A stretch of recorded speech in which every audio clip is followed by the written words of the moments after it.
Hi everyone, bahaye ikaze mu biganiro byacu bya buri munsi. Mbashishikariza gukomeza kureba ibiganiro byacu kugira ngo muze mudukurikirana ku buzima bwiza.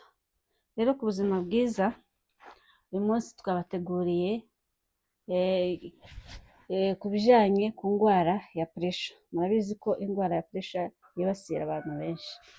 Rero tutarayinjiramo ndabiyegereje muze mukore subscribe, mukore share, mukore na comment kugira ngo dukomeze tubane.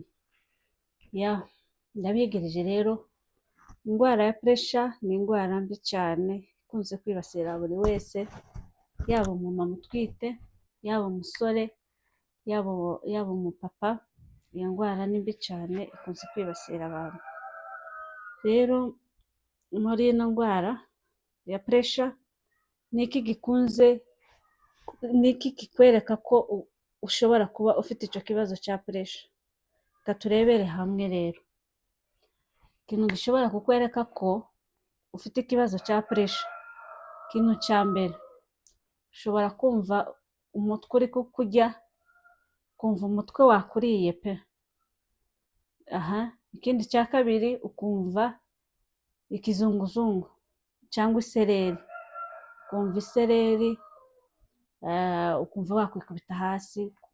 Ikindi cya gatatu rero, blood vision, ukumva unaniwe kureba n'imbere yawe, cyangwa se ukabona utareba hirya, kumva ibyuya byinshi biturutse mu mutwe, biturutse mu maguru, biturutse mu maboko. Niwumva ibyo bimenyetso uzamenye ko ufite ikibazo cya puresha, wihutire kwa muganga bagufashe. Ikindi kimenyetso rero uzumva nk'ibimya mu maboko, mu maguru, wumve umunaniro, wumve wananiwe cyane.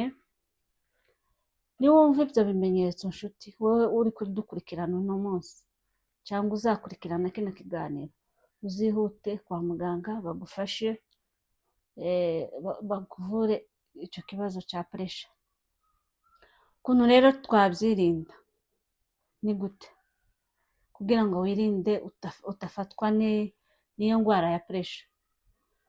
Ikintu cya mbere, uzirinde kurya umunyu mwinshi. Hari abantu benshi bakunze kurya umunyu, ugasanga urarunze uri guteka, ushize ku meza, wumvishije umunyu ubaye mukeya, uzanye undi munyu mubisi ushizemo. Uwo munyu uzaja mu mubiri rero wumve wakiriye umunyu mwinshi, utume ugira icyo kibazo cya puresha.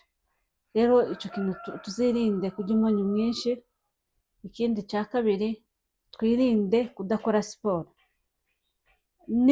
Nubaho udakora siporo, uri ahantu hamwe gusa ukaryama, udatembera, uzafatwa n'icyo kibazo cya puresha. Ikindi cya gatatu uzirinda kunywa inzoga, cyangwa se abantu banywa inzoga bakanywa itabi. Aba bantu bakunze gufatwa n'icyo kibazo cya puresha.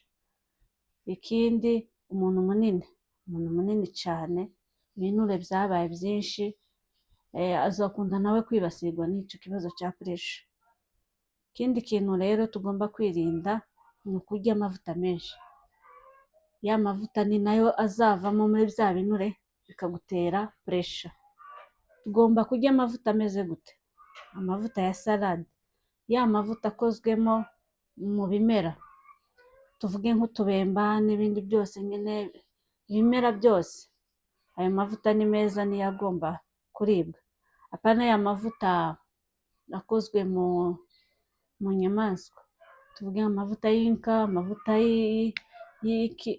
ayo mavuta yose ava mu nyamaswa ni mabi cyane, akunze gutera abantu ibibazo.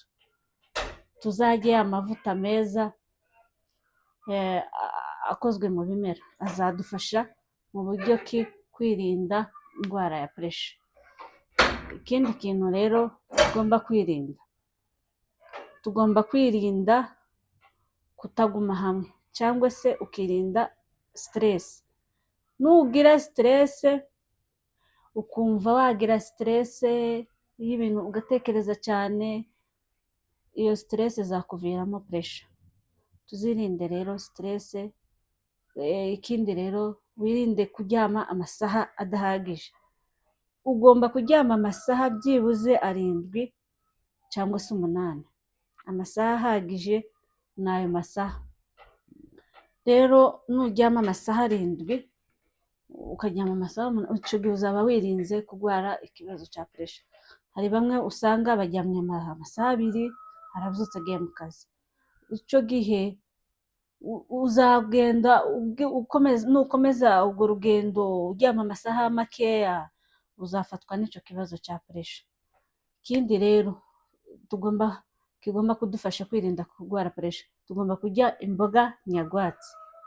Imboga nyarwatsi zizadufasha kuko zikozwemo potassium. Iyo potassium rero izadufasha nyine mu kwirinda mu kurwara pressure.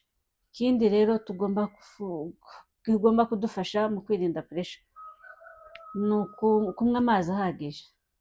Ukanywa amazi ahagije, ukaruhuka ayo masaha twavuze, bizagufasha mu kwirinda pressure.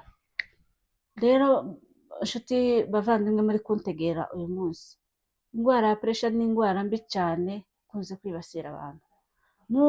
Nukurikiza ibyo bintu nkubwiye, bizakurinda kurwara iyo ndwara ya pressure. Kandi nuruhuka ugakora siporo, ukarya imboga nyarwatsi, ukarya amavuta akozwe muri salade, bizagufasha mu kwirinda iyo ndwara ya pressure. Inshuti rero mwadukurikiye uyu munsi, ni iki kiganiro nari nabateguriye.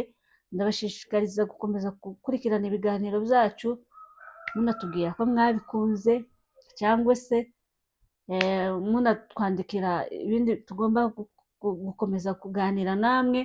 Mubyandike muri comment aho hepfo, mutubwire ngo muganga n'ibi ngibi ugomba kubitubwira.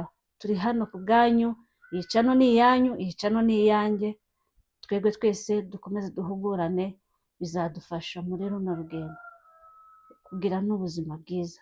Murakoze, mugire umunsi mwiza, aho bwije aho bukeye, mugire umunsi mwiza. Murakoze.